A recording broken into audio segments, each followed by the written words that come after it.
Some people are really fucking stupid. Did you ever notice that? How many really stupid people you run into during the day? God damn, there's a lot of stupid bastards walking around. Carry a little pad and pencil with you. You wind up with 30 or 40 names by the end of the day. Look at it this way. Think of how stupid the average person is, and then realize half of them are stupider than that. And it doesn't take you very long to spot one of them, does it? Take you about 8 seconds. You'll be listening to some guy. You say, this guy is fucking stupid. You can say what you want about this country, and I love this place. I love the freedoms we used to have. I love it. I love that.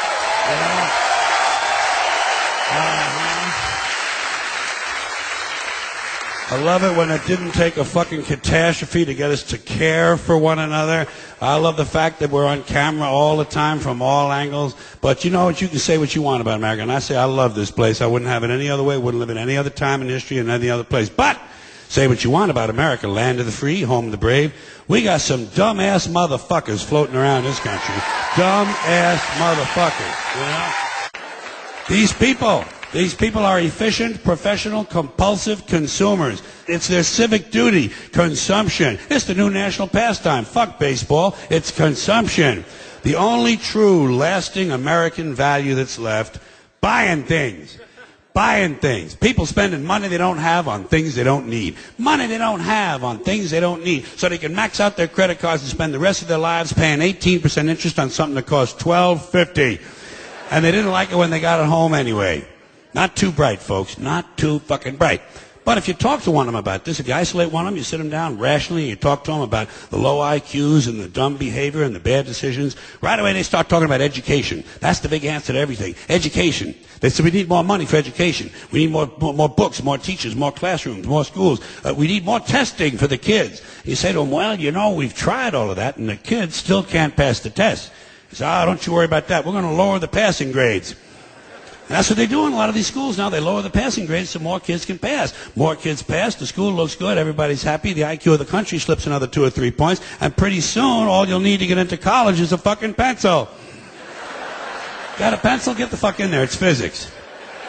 Then everyone wonders why 17 other countries graduate more scientists than we do. They living in a coast-to-coast shopping mall? Well, they think it's just fucking dandy.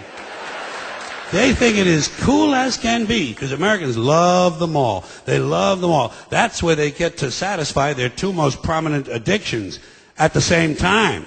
Shopping and eating. Millions of semi-conscious Americans, day after day, shuffling through the malls, shopping and eating, especially eating. Americans love to eat. They are fatally attracted to the slow death of fast food. Folks, living in this country, you're bound to know that every time you're exposed to advertising, you realize once again that America's leading industry, America's most profitable business, is still the manufacture, packaging, distribution, and marketing of bullshit. High quality, grade A, prime cut, pure American bullshit.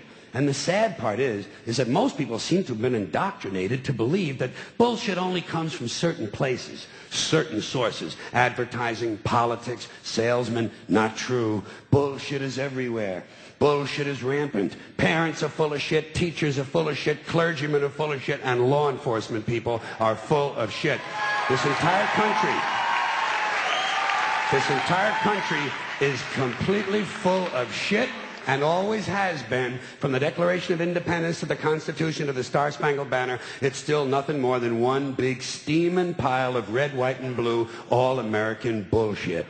Because think of how we started.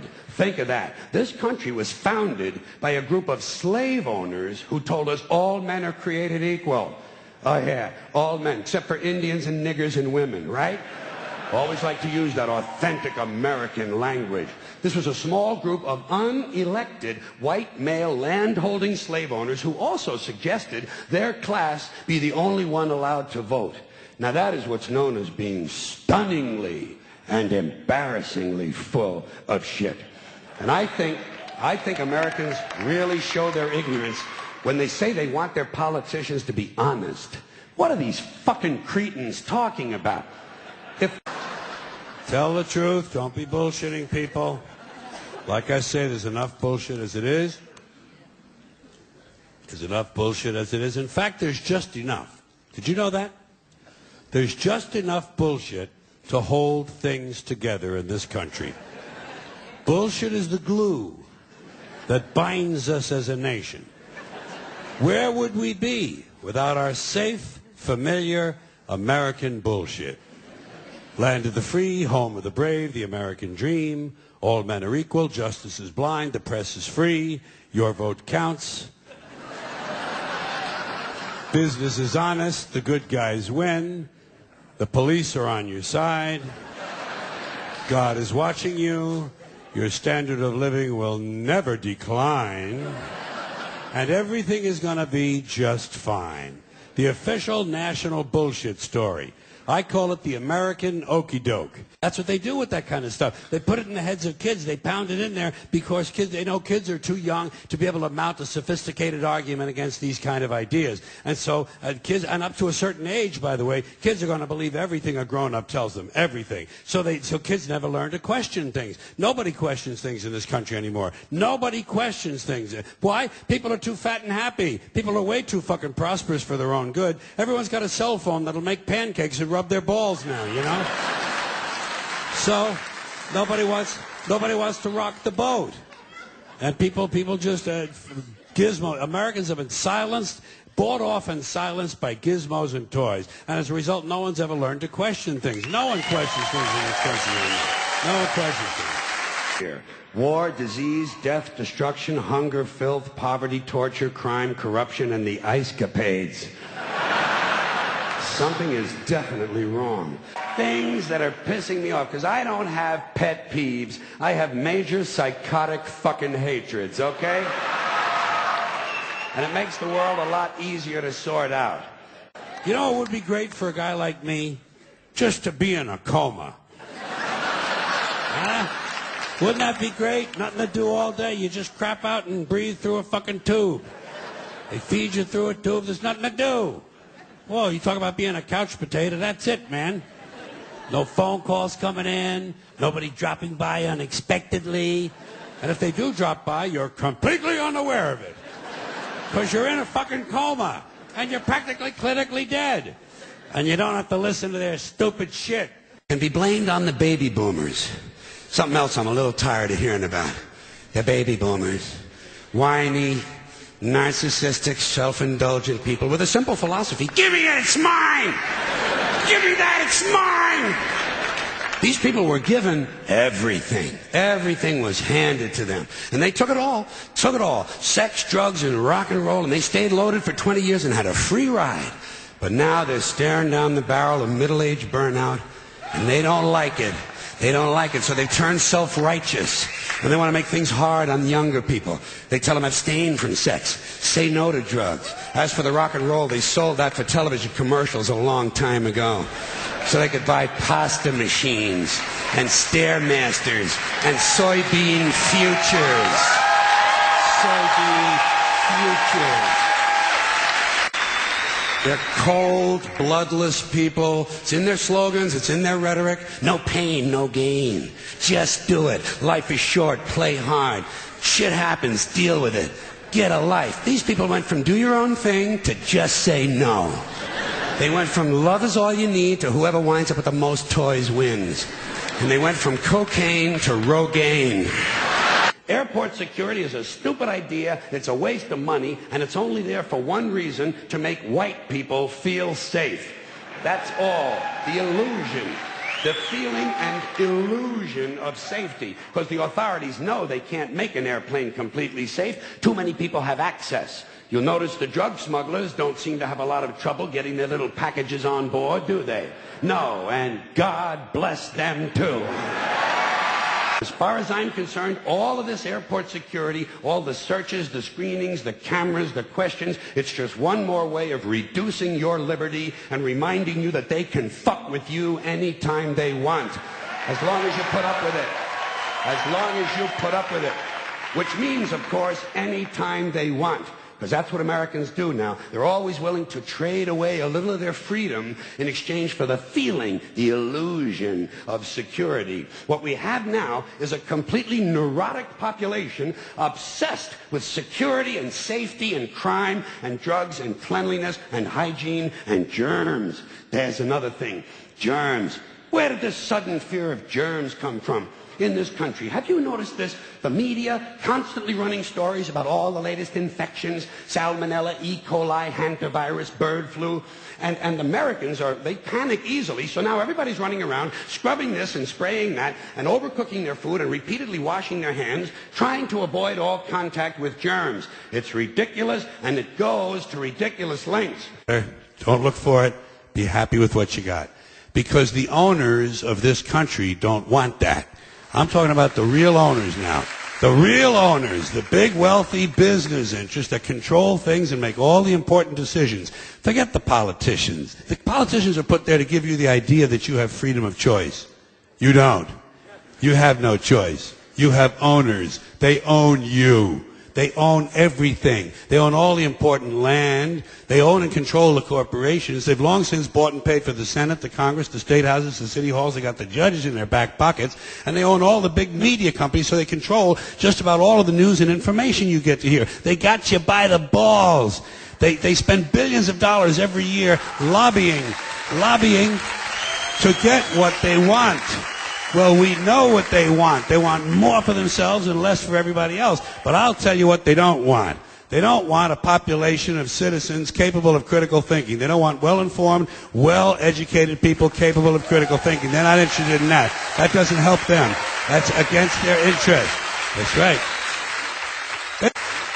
They don't want people who are smart enough to sit around the kitchen table and figure out how badly they're getting fucked by a system that threw them overboard 30 fucking years ago. They don't want that. You know what they want? They want obedient workers. Obedient workers. People who are just smart enough to run the machines and do the paperwork and just dumb enough to passively accept all these increasingly shittier jobs with the lower pay, the longer hours, the reduced benefits, the end of overtime, and the vanishing pension that disappears the minute you go to collect it. And now they're coming for your Social Security money. They want your fucking retirement money. They want it back so they can give it to their criminal friends on Wall Street. And you know something? They'll get it. They'll get it all from you sooner or later because they own this fucking place. It's a big club, and you ain't in it. You and I are not in the big club. And by the way, it's the same big club they use to beat you over the head with all day long when they tell you what to believe. All day long, beating you over the head in their media, telling you what to believe, what to think, and what to buy. The table is tilted, folks. The game is rigged. And nobody seems to notice. Nobody seems to care. Good, honest, hard-working people, white collar, blue collar, doesn't matter what color shirt you have on. Good, honest, hard-working people continue. These are people of modest means. Continue to elect these rich cocksuckers who don't give a fuck about them. They don't give a fuck about you. They don't give a fuck about you. They don't care about you at all. At all. At all. Man. The public sucks. Fuck hope. Fuck hope. Because if it's really just the fault of these politicians, then where are all the other bright people of conscience? Where are all the bright, honest, intelligent Americans ready to step in and save the nation and lead the way? We don't have people like that in this country. Everybody's at the mall, scratching his ass, picking his nose, taking his credit card out of his fanny pack and buying a pair of sneakers with lights in them. So I have solved this little political dilemma for myself in a very simple way. On election day, I stay home.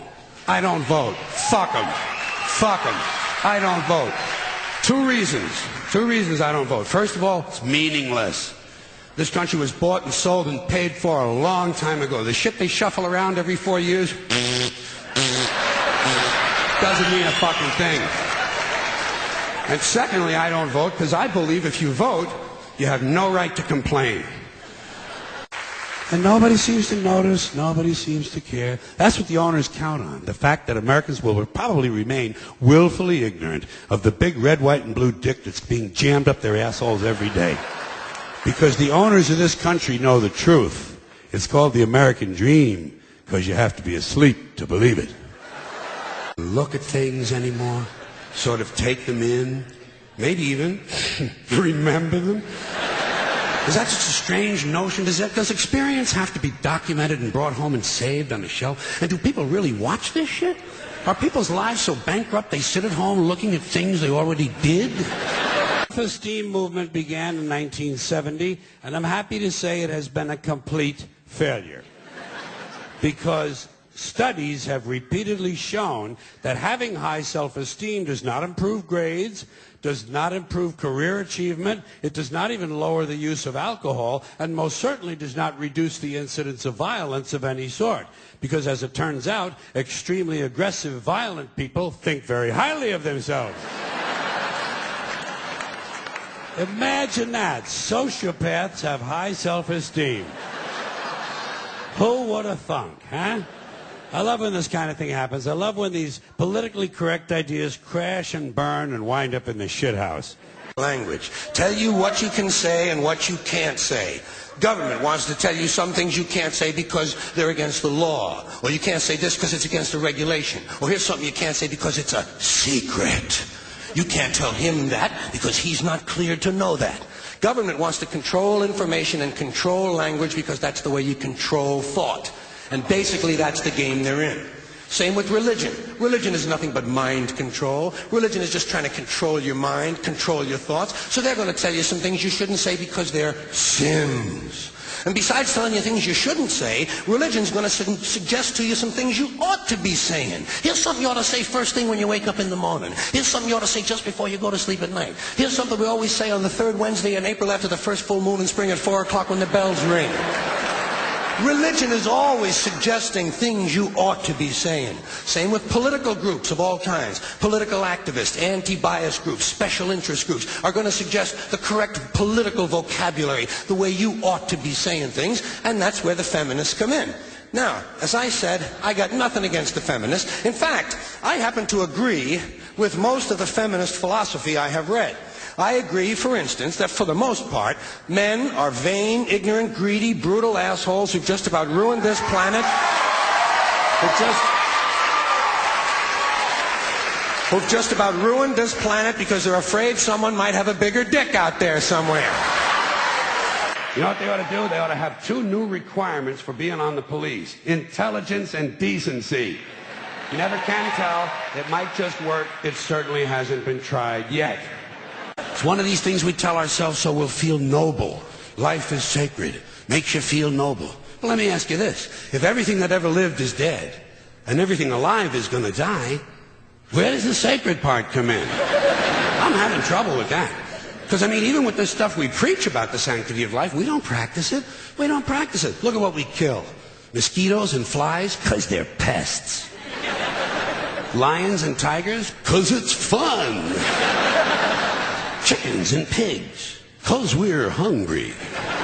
Pheasants and quails, 'cause it's fun. And we're hungry. And people, we kill people, 'cause they're pests. And it's fun. I'm looking for. Conservatives want live babies so they can raise them to be dead soldiers. Pro-life. Pro-life. These people aren't pro-life, they're killing doctors. What kind of pro-life is that? What, they'll do anything they can to save a fetus, but if it grows up to be a doctor, they just might have to kill it? They're not pro-life. You know what they are? They're anti-woman. Simple as it gets. Anti-woman. They don't like them. The children. Help the children. What about the children? Save the children. You know what I say? Fuck the children. Fuck them. They're getting entirely too much attention. And I know what you're thinking. You say, Jesus, he's not going to attack children, is he? Yes, he is. He's going to attack children. And remember, this is Mr. Conductor talking. I know what I'm talking about. I know what I'm talking about.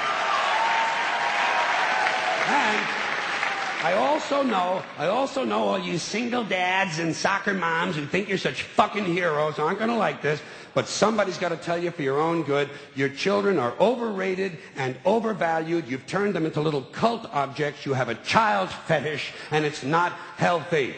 And don't give me that weak shit. Well, I love my children. Fuck you.